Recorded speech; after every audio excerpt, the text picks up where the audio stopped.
Hello, everyone, and welcome back to another month of the Chichester Chats. It's me, Phil. Lilith is here. Hello. Justin the Owl. Woohoo! On brand. And, of course, he has to be here. His name's on the product. It is Mr. DJ. I will start hiring some ringers to show up in my stead. I like franchise my. Greg Ray is going to have like the Dan on his head. I will franchise myself like the Urban Cowboy, and sort of send it out there. Good to see everybody. Thanks for having me back. You too. Yeah. Hey, great to always speak with you. And it's that time of year again. It's Daredevil season. Yes. Well, I'll be skipping it this year. I canceled my Disney, so I'll have to. I'll have to find other ways to indulge. Are they releasing those on Blu-ray or DVD at all? Those seasons? Don't know. I mean, they seem to be so all in on streaming. I don't see a lot of the streaming shows going to other things since they can't control you that way. So right, exactly. Get censored if they want it censored. Right. I know when it was on Netflix, they released those. Season 1 was on Blu-ray, right? What, Born Again? The Netflix one or the Born Again one? No, the Disney one. I could have okay. Okay. I have to look that up. Again, it's always control versus, can the mouse make more money? Exactly. Yeah, well, I mean, that Disney used to be the Plus way. It's going to be going under in the next 2 years, so eventually we'll get everything on Blu-ray. But Oh. Well, that used to be streaming's the not Disney. Profitable. Everybody's realizing it's a Ponzi scheme. So just saying, heads up. Just saying. Not financial advice. Or is Paramount just buying everyone up? Well, there's other reasons. We'll for see that. how long that lasts as well. Yeah, once the debt to whatever profit ratio that is actually analyzed, and I know nothing about finance, but I could even see that. Yeah. Private equity will destroy us all. That's all I have to say about it. But that's the way Disney used to make, oodles of money. Was they would release things and then put them back in the vault. That was the model for the longest time. Was something would come out either in the theater, and then it would go back in the vault, or it would come out on DVD for a limited time. Then it would go back in the vault. Build up this demand, and then they've lost that. With everything being, so available that it's like, well, okay, do I really there's no initiative or push to watch it in the same way. I don't feel, but yeah, I agree. Yeah. Wow, large corporations are making money. Wow. Sadness. Oh, the humanity. well, yeah, exactly. Well, corporations are people, allegedly. So allegedly. Yes. United. Yes. Yeah. All right, but yes, we are here today to talk some Daredevil, Daredevil 301 through 303. Look at those covers. Yeah. Weeks was rocking it, as always. Oh, yeah. Oh, yeah, especially that middle one. That needs to be a poster or something. So good. Yeah. No, it's all good. It's like great grounding of the character, the figure, the body language, everything about it. So, but this, he left the book, so I don't care about him anymore. No.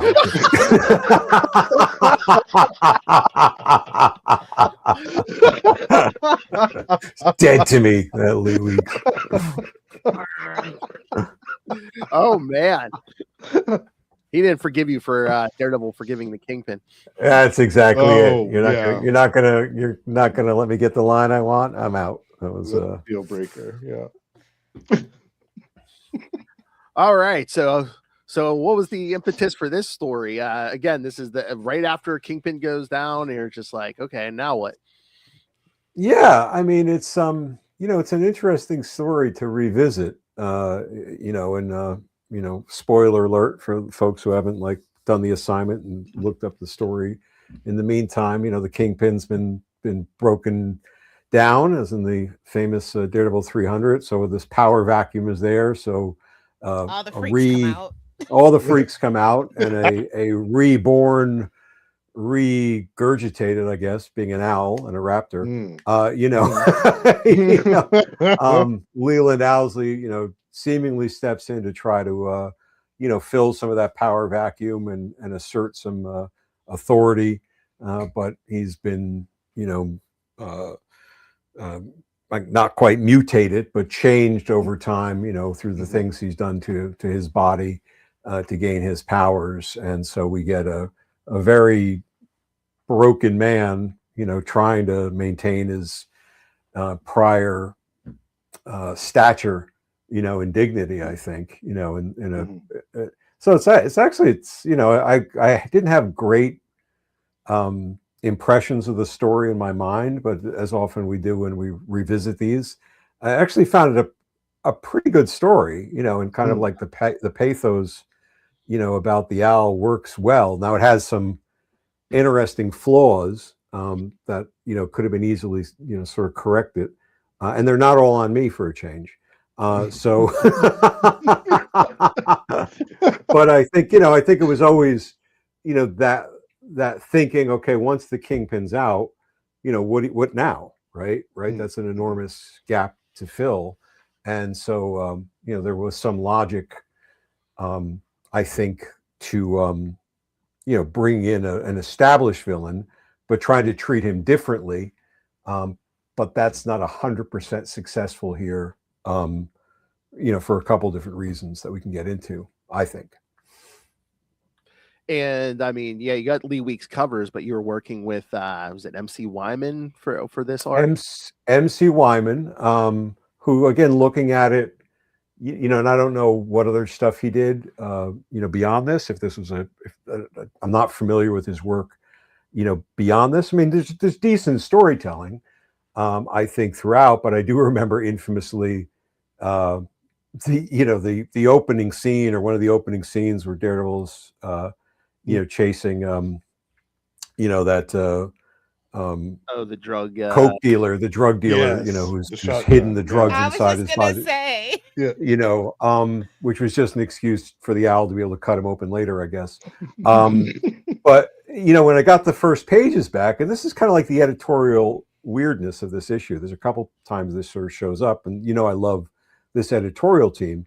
But the page I got in, when Daredevil like throws the door open, to the cab, and he pulls the cabbie out before the guy can get shotgunned. The page that came in, Daredevil is literally ripping the door off the cab, as if he's got like Captain America plus level strength. And I called the guys up at the office and said, "What's going on here?" And it's like, so they kind of just sent the pages on to me, without calling MC Wyman, on it. And MC Wyman didn't really know the character, it turned out. And he just assumed, well, he's a superhero, so he must have super strength.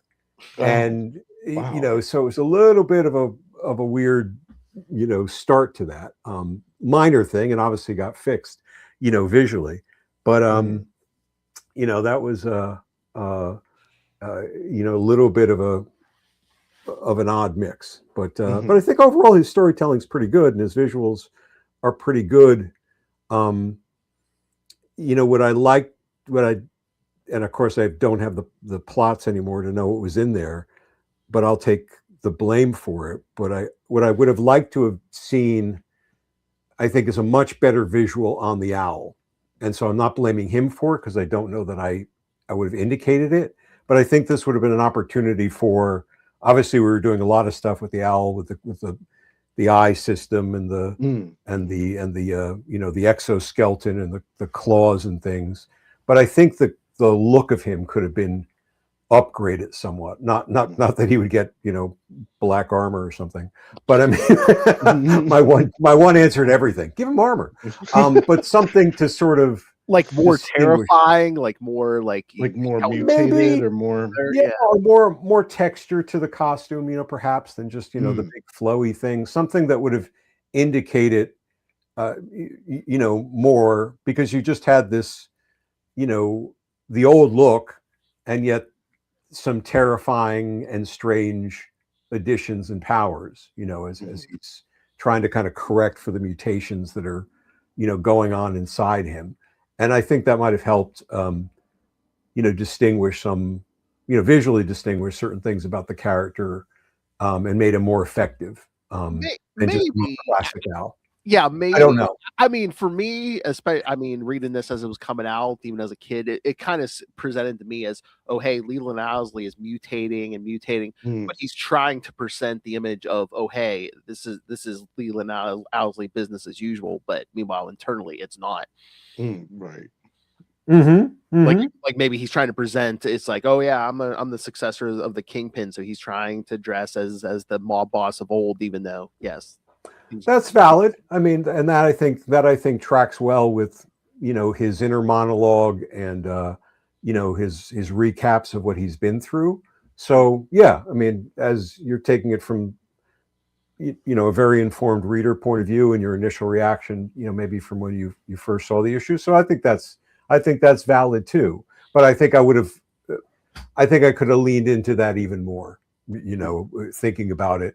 It does get acknowledged a little bit, but I think it could have been a stronger, adding more even to that sort of emotional weight by acknowledging that, the sort of thing of the person who's, fallen on shabby times, but, straightens the lapel on the old jacket, and, right. Tries to make the thing still fit, right, that kind of thing a little bit still more. have their dignity after all. Yeah, or trying to pretend that it's there. Right. Yeah. But I mean, a lot was going on here because again, this was like, Foggy and Matt are back in business finally after how long? Literally years. Nice fancy new office in World Plaza, Yes. I made that deal with Kathy Mulper to take down the Kingpin. Yeah. That was weird. That was a weird, like foreshadowing. Like I picked that building out because it was a new skyscraper, in Manhattan at the time. And I remember going up, and it was going up on the edge of Hell's Kitchen, and it was kind of still in no man's land. And that skyscraper was like the only thing like in that area. And years later, when comics were no longer friendly to me, and I got my my second job in advertising. It was in that building. Oh wow! That's cool. Yeah, it wasn't it. It's like that's where the headquarters of Ogilvy and Mather were at the time, and so that was just this weird, like of all the buildings, feeling like Matt Murdock over here. Yeah. So it was definitely like an interesting thing. Wait, I know this building. There's his office. What's going on? And we get the mention of Chekhov's Wolfpack. Yes. Wolfpack. Yeah. Thanks to New York Newsday, who always. I knew I was going to look. Is that a real story? Yep, that was a real story. There was a guy breeding like German Shepherd Wolf hybrids on the roof in wherever it was, Queens. Wow. And so it's another one of those things that just kind of got filed away, and I don't know what to do with this. And then it became this, total foreshadowing. Yeah, as you say, don't show the gun in the first act don't show the wolf in the first act unless you're going to release them in the third. And so that that moment kept coming up, but it was a good moment, But that's why you store those things away. I think you don't always know where they're going to be useful, but on its own, it wouldn't have been much of a story. But as a way to sort of, suddenly shift the balance of the battle, as it were, it worked out, pretty well. Not for Leland, of course, but for the story. And we got our sassy female corner, who I thought we were going to see more of, which I don't think. Yeah, me too. I mean, listen, I don't know what neurons were misfiring in my brain, many times over the years. But yeah, she was a pretty interesting character, and so is Leland again. Like, what was up with me that I do this 3-part story, and it's and Daredevil sort of literally rescues this guy and says, I'm not going to leave you alone, and I never go back to him ever. And that's bad. And that's what I meant editorially. Like, I don't, and I have major respect for Ralph Macchio, you know, huge respect. But it is the kind of thing that if I put my editorial hat on, I would have, said, Dan, okay, Dan, what's next? Like, you set this up, and yet you don't ever come back to him. You know, you leave him out there, and I don't know that anybody was clamoring for me to go back to him. But in my evolved thinking about Murdoch and Daredevil and especially the compassion side of him and the redemptive side of him, why wouldn't have that been something where maybe the owl becomes an ally of sorts, kind of, and shift, right, or just sort of feeding him information or something, right, or he's operating in some way, and he's got some ins, and maybe he's still operating on the wrong side of the law, but there's something more going on there, because it certainly is set up that way. And the other major sort of like editorial flaw, and I'm sure I had this in my mind, like I'm drawing a line in the sand because I can see stupid me doing that, is nothing from the Kingpin at all. Like, and and I know in my head it was probably like, well, we got rid of the Kingpin. We want to make sure it's clear, like he's taken down. But there should have been some seeds of him along the way here to kind of, just. I mean, not as if he's coming back right away. Yeah, but something, I thought maybe it was like a trick, like, okay, not that anyone's going to forget the Kingpin, but maybe kind of put him out of their mind for a while. Now, when he does pop back up, it's like, oh yeah, the Kingpin's out here doing pulling crap. Right. I'm sure that's what I was thinking. I'm sure I was like saying, I did it. I took him down, and let's show the reader this isn't, the next, the next issue, but he's building himself back up, which would ultimately be, what we would want from him. But to have nothing, to go from, 300 to 0, it felt like it needed a scene or two in there, where, even Leland, sort of confronting him, finding, oh yeah, Willie, I don't know, fishing falafel, out of a trash can or something, or hiding out in the back to stay ahead of a warrant. That would have been an interesting scene. Just the owl threatening the Kingpin. Just be like, that's what I mean. Stay here, eat your trash, and don't you dare come back. Yeah. Right. Yeah. Oh, I mean, I mean, that could have been something there, and I could have seen that extending and reconfig. This is just rethinking the story, obviously years out of the fact. And then I think I could have paced the story. Then I could have paced out the owl's transformation. Over those issues a little differently, I mean, I was in no, nobody was saying this has to happen in 3 issues. I could have opened the story up, and instead of cramming all of the owl's flashbacks and transformations into those 3 or 4, pages in the third part of the story, I think it is, I could have seeded that out a little better, but that's looking at, I'm looking at it, I guess, from that perspective, because I actually like the story, rereading it. It's like, okay, there's something here. But so now I'm saying, oh, geez, that could have been improved this way and that way and tweaked this way. But so, I mean, what did you go ahead? I mean, do you think that maybe they didn't call you on an editorial, like, why didn't you get back to the owl, or why didn't you do this? Because they're like, okay, Dan knows what he's doing. He's been an editor. He's a great writer. So maybe he's purposely waiting for the right moment to bring the Kingpin back, or.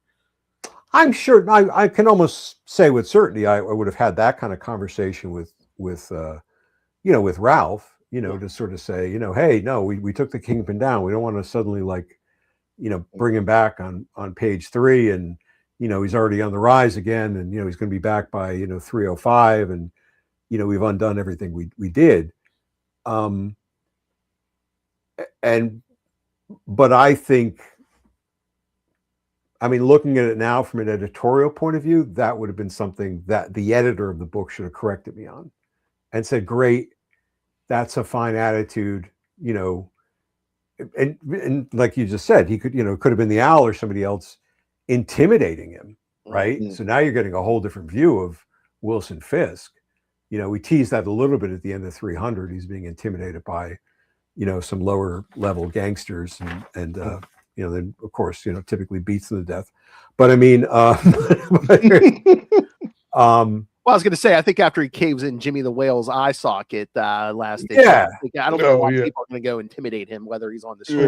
Right. But that would have sort of showed something, right? That would have showed there's a change, in status, and had people thinking about where that B level story goes, because it's a fairly linear 3 issues in a lot of ways. It's got a couple of the digressions with Foggy and and Matt setting up the office, but there's large extended action-packed scenes when the action's good.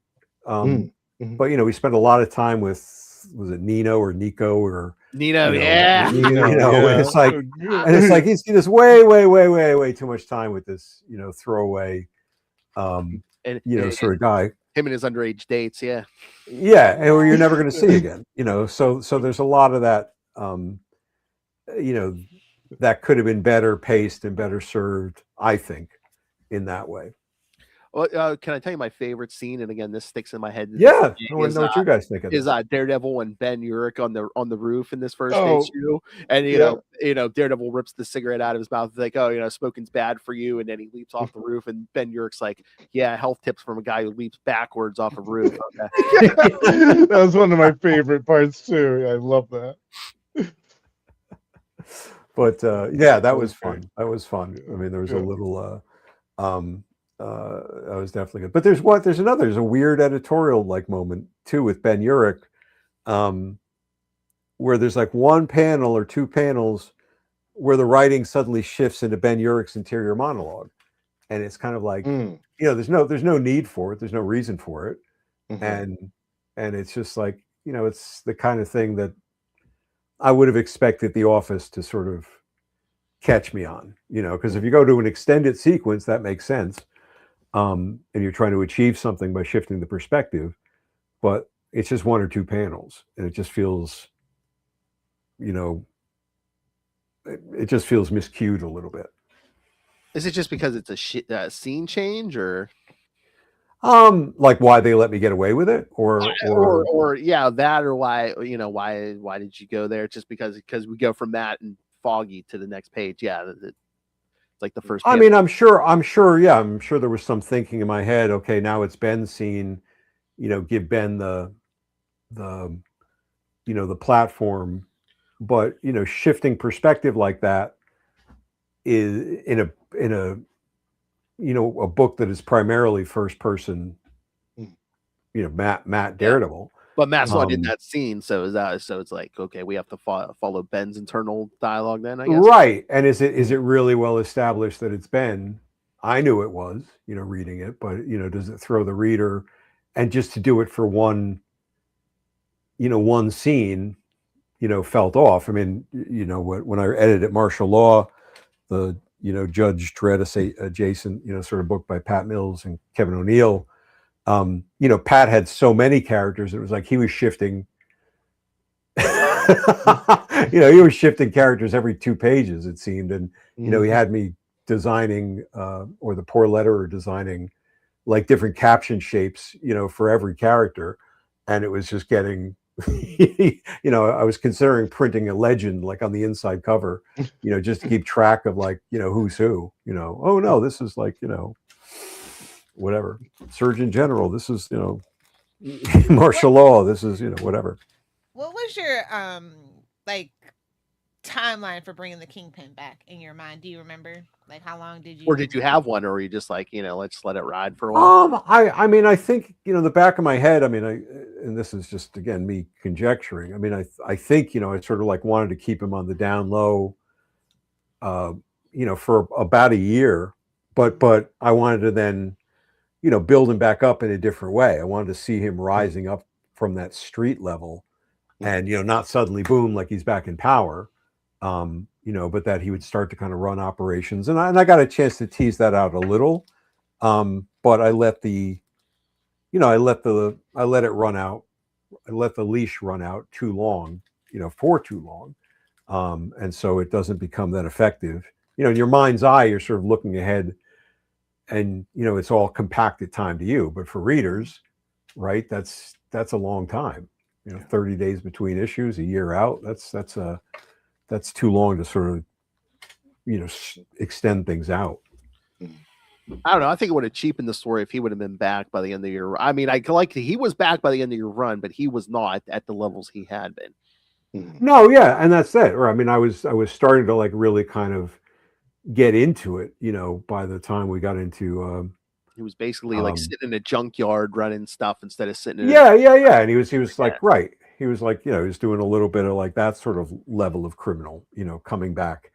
Up through the ranks, as it were. And he had his couple of moments, where he'd show up and spit on, Matt Murdock's grave and that kind of stuff, for giggles, and, but, I love that. I love that towards the end, when, he thinks it's a new Daredevil and he's like trying to like trying to get friendly with the new Daredevil. Right. Okay, Willie. Yeah.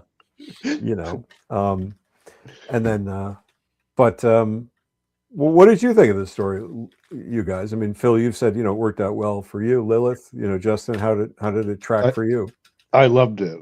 This is my first time reading this one because I've missed a lot of Daredevil over the years. But I love this. Obviously, I love the character of the owl. And I always found him to be, what I loved about this story the most was that it treated him more like a tragic character, which I always found him to be. Like my introduction to him was one of the appearances that you mentioned in the brief recap where it was a Spider-Man issue where he fought Dr. Octopus. Right. And I remember reading that and at the end of it feeling so bad for the owl. I was like, he just wanted to be your friend, Otto. Yeah, exactly. What are you beating the hell up for him for? He just wanted to be your pal. Like, what's the deal? So I just felt bad for this guy. Yeah. I felt bad for this guy. And also like the very nature of the character is tragic in that, yes, he can fly. He's got this great power, but his legs are busted. So there's this, I don't know, it just seems there's always been like this really tragic, flawed quality to the character.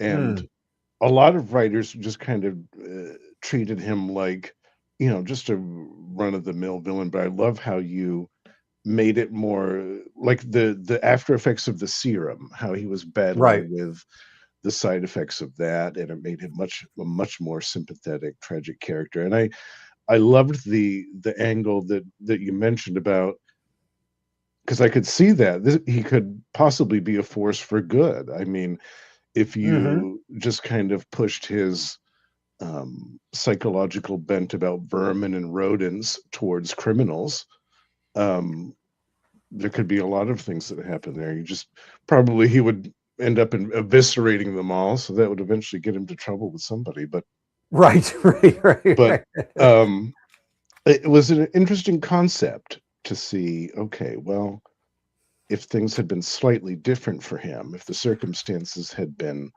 just a little bit different, he could be a vigilante or more of a gray figure. So I really liked that. The art was good.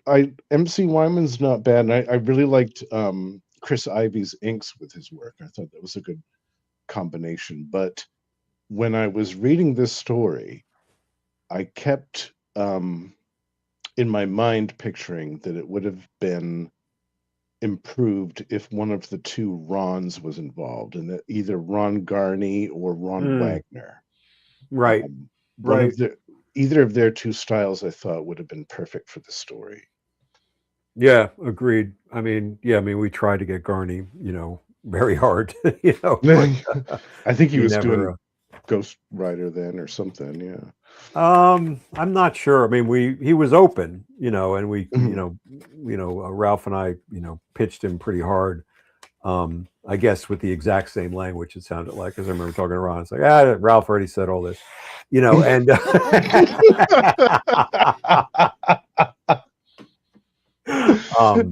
to come on the book, full, but at least we got him for that one issue that would follow this, and yes, he did that's right, yeah. a bang up job, and obviously he would come back to Daredevil later, but I think that's a great indication of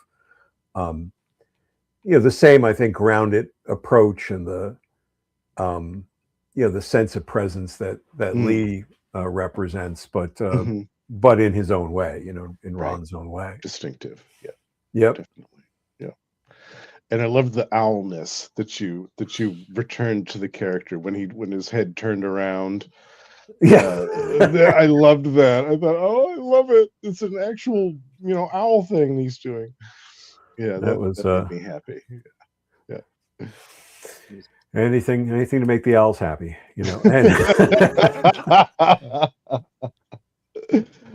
We felt very well represented with the story. Excellent. Excellent. Yes. Lilith, how to track for you? Okay. Just curious. No, I love a villain story. I love when it's extended because, heroes only as good as their villains and how they interact with them. So I enjoyed this extended insight into the owl, and I was like, oh, okay, he's not as pathetic as the last time I saw him. That's good. Pathetic in a different way, perhaps. Tragic, as Justin said. And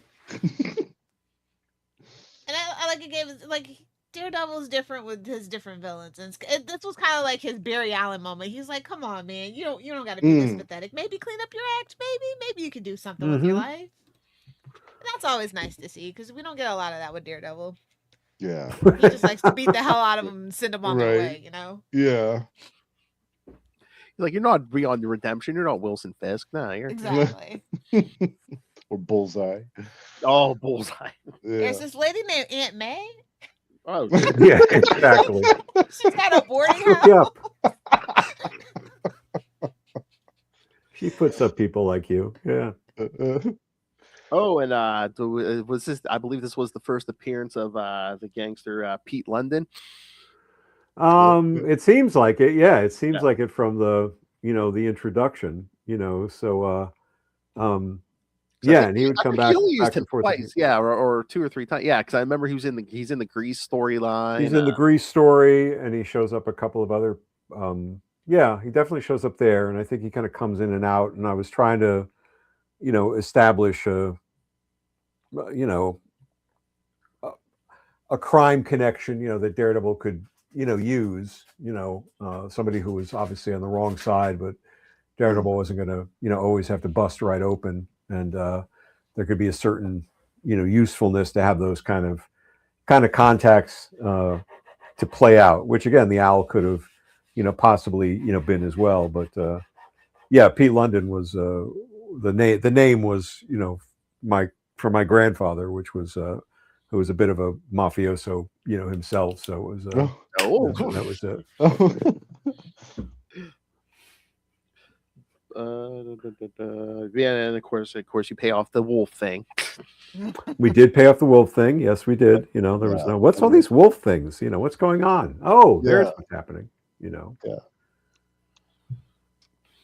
We get our obligatory will they, won't they with Matt and Karen. Yes. Well, we were still redeveloping the relationship, but if I could have saved everybody time and just killed her, then I guess that's what you do with. We appreciate that you didn't do that. Long time. I appreciate that I didn't do that too. Yeah, I was still shocked when I heard that. But but you killed off Gloriana later on. Yeah, I did. That was bad. That was a dumb moment. I don't know what I was doing there. That was a cheap moment. I'm embarrassed by that, but it felt like it was something to try to raise stakes, but it was that was not executed well. Of course, it's Matt saying, "Oh, I wasn't here." Everyone thinks Matt Murdock's dead. If I had been here in my life, maybe something like this wouldn't have happened. But but it was. I needed. He loves to blame. I know. I needed somebody with I needed a personal stake, and she became quite literally a sacrificial, lamb, and that's not the way to. That's a very plot-driven mindset, right? You know, that's like moving things into place because me as the writer needs this to happen, you know, for that to happen.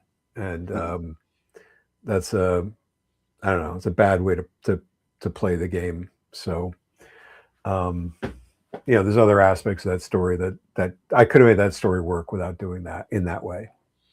So, you know, it needed more establishment, not just suddenly, you know, somebody from my past is dead. You know, that's if I was going to do that, you need to kind of introduce a character like that in some way, shape or form, you know, reestablish some stakes, and then kill her, you know. But that's but you know, but then it has you know, then there are repercussions, you know, there are meaning, you know, to it. I can't remember, right? I don't even think she shows up in the story, you know, really beyond just getting killed. Yeah, I know. And that, but I mean, you could have, you know, she could have spotted Matt on the street and recognized, wait a minute, you're not Jack Batlin, you're Matt Murdock, you know, you're not dead. What's going on? You know, reestablish something there. Suddenly Matt could have felt like, oh, I have a confidant, you know, for my life to sort of relate to the fact I'm out here on my own, alone, trying to figure out what's next. And you know, then I don't know, like it would have been integrated into the story more. So I mean, that doesn't bother me as much as Karen. Yeah, no, well, I didn't kill Karen. I know you didn't. I brought back Electra. You're fine. No, somebody else. No. Stugans. Yeah. I'm surprised they haven't brought Karen back yet. Seeing how, you know, they like their shows in the movies and stuff. How many years has it been now? Oh God, that was what, like around the turn of the century. That was like what, like 2001 or something. Turn of the century. The turn of the century, back in the 20th century. Yes.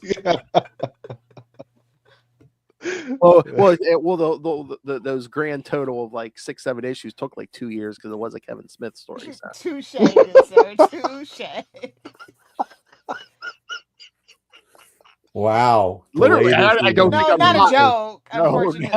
I'm not exaggerating. Well, I guess it took a while for him to make that decision. You know? Oh, yeah, that's the excuse. Yeah, it's like, yeah, we thought long and hard about killing Karen. Right. Yeah. Right. It was a crisis of conscience. But no, I mean, just rereading this, I mean, I get what you mean with the owl's look, but it's like, I know it's like the cloak is to help him fly, but it also gives him like an old, like very old school horror vibe, almost like a vampire or like a it's got a very Mr. Hyde, Dr. Jekyll. Yeah, right. Yeah. Or like no, I mean, I wouldn't have said, you know, he suddenly shows up, you know, in a totally different costume, you know, but I think there might have been some aspect of you know, and I don't know what that would be, you know, but updating it to acknowledge that, but that's what I'd said at the beginning. But I actually think I like, you know, your interpretation, you know, Phil, maybe better, you know, where we would acknowledge that more, you know, like I think leaning into it more, the old schoolness of it, the shabbiness of it, you know, like that's a you know, something that he could have held on to. This is my, you know, these are my robes. This is my, you know, at one point this meant something, right? And you know, in that sort of way that, you know, somebody who was something is still going to hold on to that coat and you know, that was the, you know, I won this green jacket at a golf tournament, you know, and I'm never gonna you know, let go of it. And I think that would have played very nicely into the story. You know, there's like a tiny little bit of that just thematically, but that could have been a nice scene, you know, with him either with somebody else or with Daredevil or with Kingpin or, you know, I don't know if necessarily on his own. There's a lot of on his own scenes in this, but there could have been something else, you know, perhaps with the doctor, you know, that he was consulting with and that sort of thing. And you were talking about not getting back to the owl thing. I mean, it's the Marvel universe. Eventually, J.M. DeMatteis picks that up, and you know they do that in that Spider-Man story where Jack Batlin. Well, Black Armor Daredevil shows up. No. But there was the owl. The owl was in that story, was it? The owl and the vulture. No, it's like an owl and vulture team up. Yeah. Oh, that's right. Is it? Yeah, okay. But he did. Yeah, but there's nothing. No. There's no dangling threads from this story in Mark's story, right? There's nothing.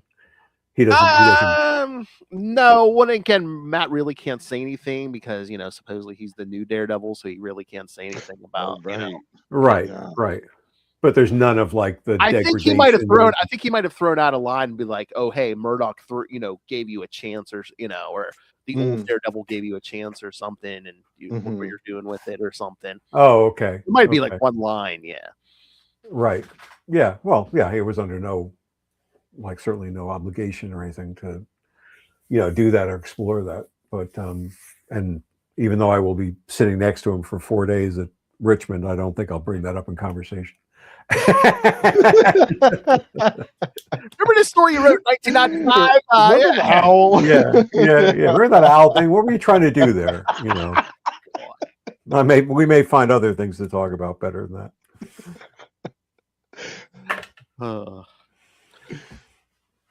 Oh yeah. Speaking of, when is that? When is that convention? That's this coming week. That's nice. if you're if you're in the Richmond, Virginia area,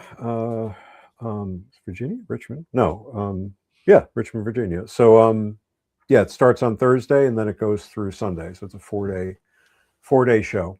I think it starts late on Thursday, like 2, I want to say, and then it goes late. They go to like 8 o'clock Thursday, Friday, and Saturday. I do not expect to be there until 8 o'clock. I'm just letting you know if you come by the booth.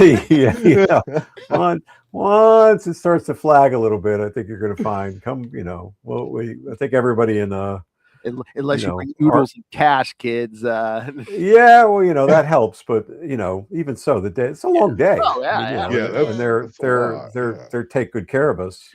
There's no question about it. The guys run a really nice show, but when the show starts at 10, to be there till 8, I'm not sure. Yeah, that's a lot. Yeah. But Dan always has a lot of good stuff at his table. Give you a nice little conversation because since Lilith and I did. That's right. And I actually, if I can arrange the table, they'll actually I have a 3D printed prize wheel I put together. So nice. You get to spin the wheel, and I love it. If you land on it, then you get like I think a Daredevil tchotchke of some kind. So that's so cool. Fun. Maybe even a Hellraiser one, but I don't even know. We'll see. Very nice. Well, the conversation is probably going to lean towards Daredevil because again, that show is. The conversation always leans toward Daredevil. I mean, I'm very comfortable with that and very knowledgeable with that, and I don't try to, when somebody comes in and they want to talk Five Goes West, that's a nice, but, that's I think Lilith almost go on of a chair. Something I would do. But I am, it's where the conversation is going to go. That's the biggest thing on the poster behind me. It's all very strategically oriented for know what your audience is looking for. Or like, hey, Terror issue 10 page 6, what were you thinking here? right Well, if people see there is a special prize pack when people mention Terror. There is a special when the people come up and they say, what, I really love that book Terror. It's like I should almost have like a gong to ring because there is a special prize pack. The lights come down. Yeah, kind of. Yeah, it's like the fireworks go off and it's they get a little special something.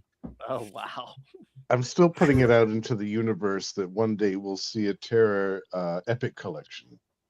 No, that would be something. I don't know if that'll happen in this universe, but that would be. I would greatly enjoy that, but I am. What I just saw was pretty cool. Klaus Janson, who co-created the character in the Shadowline with me and Margaret Clark. He has a gallery show right now in New York, which is pretty impressive from what I could see.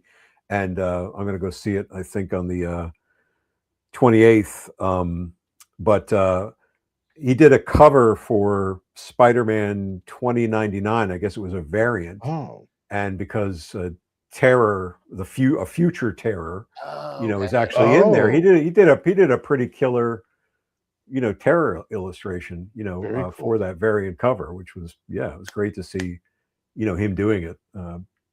Again, awesome. So that must have just been driven by the editor, who I know is a big fan.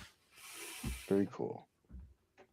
See, you talk about the Owl. That's the one character I was disappointed you never loop back around to when they, like Terror tells Daredevil he owes him a favor. I was waiting for that to get paid off.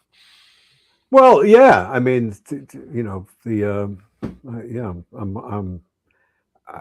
know what mental. Next time Marvel gives me a shot. The mental quirk of like either setting up like a bunch of cool characters and then immediately killing them off, or setting up these little dangling things and then not paying them off. But you also sort of sometimes think you're going to be there. Oh yeah, right? Yeah. It's like I'll do this next year. I'll do this like in, I'll do this in 6 months or whatever else. And you pulled a Chris Claremont. You're like, I'll get to that in 3 years. yeah. Or I'll never get to it. Look, here's the Brood. Oh no, they're not. We're going to do another story next issue instead. Hellfire Club's doing something. 2 years from now. Yeah, exactly.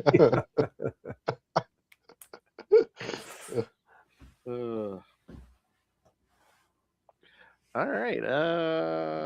Trying to think. Did we hit everything here? the owl questions. It's like. Oh man, that last cover 303, man, the Owl even gets his own little logo there. That's I love that. I know they really worked out there. No, it's great covers. They did a nice job, with it. And again, rereading it, I think the story, sort of holds its water there. But for the most part, which I was again a little bit surprised, because I remember being, thinking, didn't quite stick the landing, but I think it does. It just doesn't. I wish I'd gone back, or had rather picked up on the things I'd set up there and done more, with the Owl, as a something, either as that vigilante-ish, twisted vigilante, as you were sort of saying, Lilith, or, even the financial aspect, could have been something, could Daredevil have put him to work, or look for his advice, because Leland Owlsley is like this financial manipulator and genius, could he have undermined certain things or helped finance good things? That could have been, a way to play the character's redemption, in a way. Or he could even shown up in that big group during Dead Man's Hand. Well, yeah, no, absolutely. Yeah, absolutely. Right. I mean, that was right. Dead Man's Hand was sort of like I think if anywhere, that's what I was expecting him. Yeah. The next part of this, right? Here's the one guy who was trying to fill the gap. Then he had all those guys trying to fill the gap. But have him and Tombstone battling out for the Kingpin. Right. Just right. woke up out of a dead sleep. Yep. More Vegas fun. Okay, I have one last question. This is the most important question on the creative side. Did you run any of this past Greg Wright? Did I run any of this past Greg Wright? No. At that point, no, I did not. I didn't feel the need to, and to run everything past Greg. So no, I mean, Greg was off, plenty busy with his own creative worlds, whatever it was at that point, Sable or Deathlock, or I think it was Sable, both, or other things. So he had plenty of things. I mean, we'd read each other's work, and sometimes comment on stuff, but not at a gut check this for me. Yeah, I wasn't sure how often you guys swap stuff to proofread, or just for. No, not so much there, because I think we had, we generally had good editors, and so there wasn't that feeling of it now. And now I do it more just as a I don't know, reality check. I just want to make sure I'm not missing anything, and he's happy to do it. So if that's the case, then I'll take him up on it. But at that point, it was more oh, I read this and that's pretty cool what you did there. Or when we'd collaborate on things, like the Sable Terror Luke Cage thing with with Mark McLaurin, and then that was literally, then we would read each other's stuff, and then we would, I think we exchanged like all those plots and all that stuff just to make sure we were leaving each other in a good place, and nobody felt like somebody was misaligned with the other's character. That is the conversation. I would want to be a fly on the wall during those meetings. Be like, does the sex god seem believable here? Yeah, that was definitely. I told Clive, he was to blame for those issues, and it was, you're just like you're a bad influence or good influence on all of us, and we just thought it perfectly, perfectly normal to have this like ancient, sex god named after a phallus, just being the, and nobody noticed it until Bob Budiansky, so what are you guys doing here exactly? That was way down the way. So where else did you want me to go? Way down the line at that point. So, but yeah, that went through a lot of different, editorial eyes. The only one who could, the Marcus could let it go because he's editing it. He's editing Terror at the same time, but the other ones, were independent editors. So the fact they didn't pick up on anything is just strange. But it's actually a good story if you overlook that little strange thing. Oh yeah, no, it is. Yeah. And again, you guys all, it's very smooth story. It's 3 different writers. You could have issues, but no, No, that was a good passing off, of things here. But we're all professional. All right. Any other questions for this man? I think we covered it all. Yeah. We've run through the owl's nest and back again. We're all good. Yes. Yeah. Who has any more questions? Exactly. There you go. I believe you mean whom. Oh, you're one of those. Okay.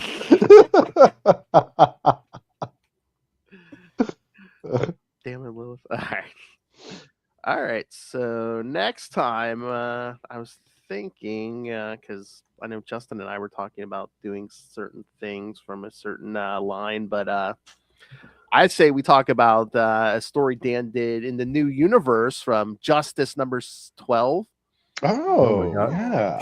Chivistus. Yeah. I love Margaret always called it Chivistus,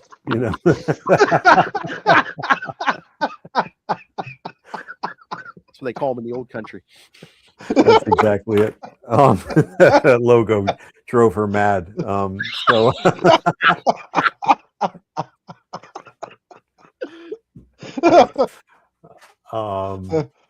and yeah, that'll be fun. I think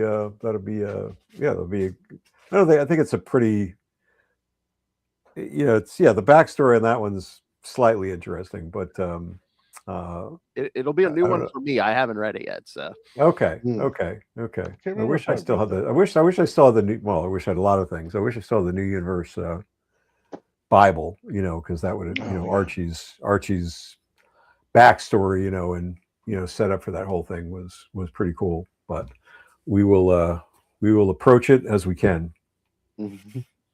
Excellent. Right. Okay, sounds good.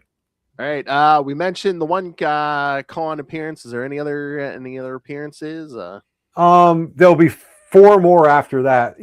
I don't have all the dates, but if you're a GalaxyCon, fan, in amongst between now and July, I think, there's Raleigh, there's Oklahoma City, there's New Orleans, and there's Nashville. So whenever those are on the map, I'll be there. And probably pretty exhausted by the time that's done, because I think a couple of them are almost the same week, like back to back. So that's gonna be tricky. But they're all fun. GalaxyCon always does a great show, and they treat people very nicely, both fans and creators and such. So always happy to kind of do that. And on social media. Yeah.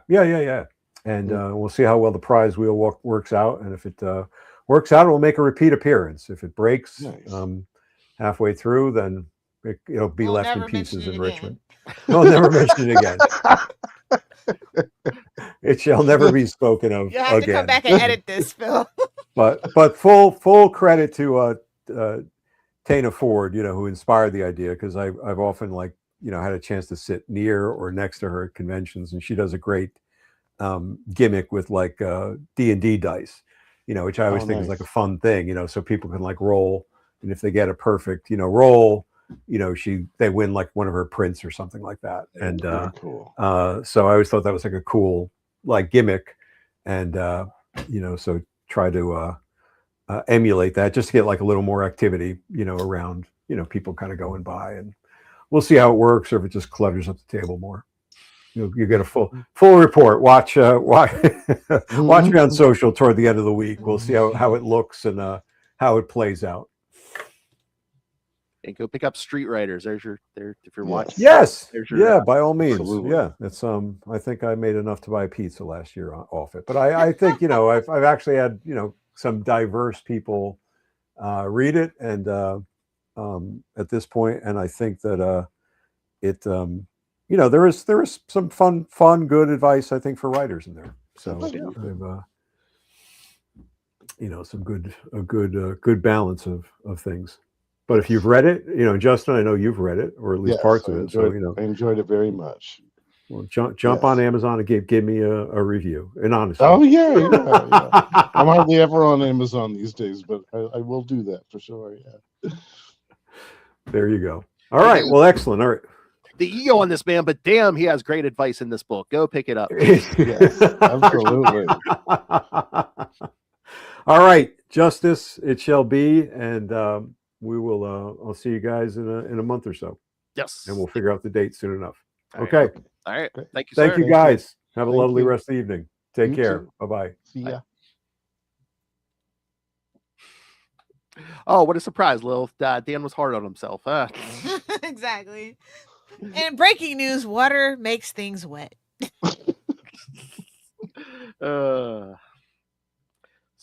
Yes, there's one Daredevil episode. Next time we're going to cover some of the first few issues. Silver Age. Yes. Issue 1, of course. Then we'll cover issue 3, which was the first appearance of the Owl. Yeah, that's right. Issue 4, the first appearance of the Purple Man. Oh. Yeah. Oh.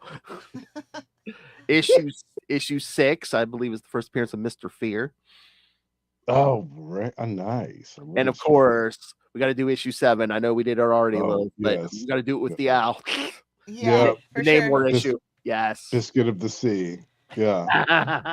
Yes. Absolutely. Who does the art in that?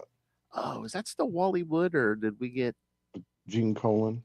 Oh, I don't think Gene Colan was that early, was he? Well, stay tuned. You'll find out. That's right. Oh, there's a cliffhanger. Prize. I was gonna say, get a no prize if you can send in that information before we. Oh, there you go. Yeah, before Wednesday. Early, yeah. So, who drew that early Namor? Seacock. Oh, and also, listeners, go on that YouTube, because we're so close to the milestone. Yes. Subscribe to the YouTube channel. What are we up to now, Phil? 953. 53. We're so close. We're even close. 959. I'd be happy though. I was gonna say we're even closer to 969. Oh my God, that's once we hit 969, we should just put up a video of Lilith Exactly. We did it. No, then you can get to 1069, Lilith. Come on. Okay, true. Fair enough. Go on, Lilith, plans the date. Be like, that's fine. 9's fine, but give me the 10. We gotta get to 1069 by 10-6. So let's go. Let's get it. Yes. Synchronicity. She needs 10 kids. 9 ain't gonna do it.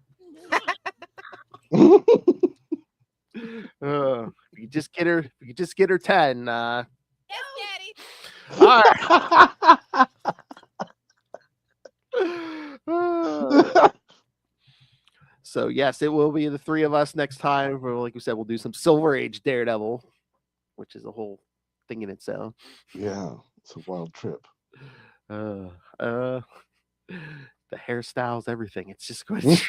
All right. So yeah, so send us your thoughts. Send your thoughts and questions, or what you thought about this Chichester story. Javustus next time. We're not going to hear that now. I love that so much.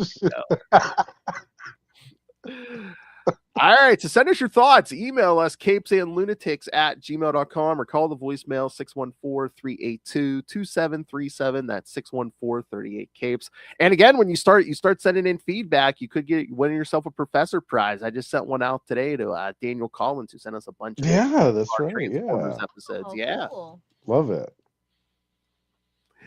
Even Ray was messaging me and Justin about the Transformers episodes. I wanted to be like, no, you already got your prize. Yeah. And again, you can find us on pretty much all social media. Wherever you hang out on social media, you should be able to find us, Capes and Lunatics. Help support us by merch at TeePublic in spring. I'm still going to upload everyone's logos. Thank you for using your logo there, Lilith. I do. I gotta switch mine to the new one, don't I? Yeah. I keep forgetting to do that. But Phil made me this other one, so it's Lilith loves tentacles. That's the on brand, man. And of course, you should just rain the money on us through the Cash App link. Make Lilith happy. Just rain that money. We need the money. Gimme. And of course, the Patreon, where again you get exclusive, uncensored content, at least one every month. And again, now you get all of our episodes early. You would have gotten this episode early if you subscribe to the Patreon. So exclusive. That's right. And again, the biggest value for your money is when you subscribe, you can suggest topics for us to talk about. So the only safe way to tell Lilith Hellfire what to do. So rain that money in. Yes. Tell her what to do. Shut up, Phil. Go subscribe right now. Patreon.com/CapesandLunatics. Make it crazy. Oh, and yes, we will be covering the Daredevil. We'll do a live watch of the Daredevil Born Again Season 2 premiere. Should be Lilith Hellfire. Should be right here somewhere. All right, yeah. I can put it right up here on the screen, Lilith. Yep. All right. Live reactions. Get that live. What the F? Yeah. Just me falling asleep. Commenting. It's going to be slow and boring to start. Oh, my. Just a feeling. Commenting on the Kingpin. Bigger. Exactly. Put your Hawaiian shirt back on. Oh. Look at that. Oh my God. All right. And of course, yes, if you can't get enough owl, and nobody can, it's too much owl. You can the other owl. That's right. You can catch the non-Leland Owlsley owl. This owl, yes. You can catch him on the wall. Christopher Priest Owlsley. You can catch this owl, Justin the Owl, in the Lost Library of Legends. Yes, and Phil and I just recorded some episodes for a future project. And after we record, I'll have to ask Lilith if she'd like to join me as well for a few episodes of that. All that will be coming that's coming later this year. The one Lilith caught a glimpse of the last time. Oh, yeah, that's right. Mm-hmm. Yeah.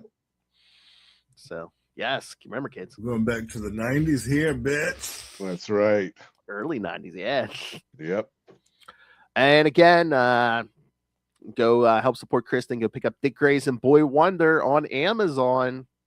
Not only will you learn something about the character, but again, yes, you do. It does help. Your support does help support an educator, Kristen. And if you're missing her on like this episode and our next Daredevil episode, never fear. We are recording a Nightwing episode here soon. So, Nightwing news update. New issues. Get your cake update. Nothing but Nightwing. And you can find me all over social media at PodfatherPhil. Goodbye the t-shirt. All right, kids. Thank you for joining us for another Chichester Chat next month. Justice and next episode, Silver Age Daredevil. All right, so you guys come back for more Daredevil. Until then, keep it horny.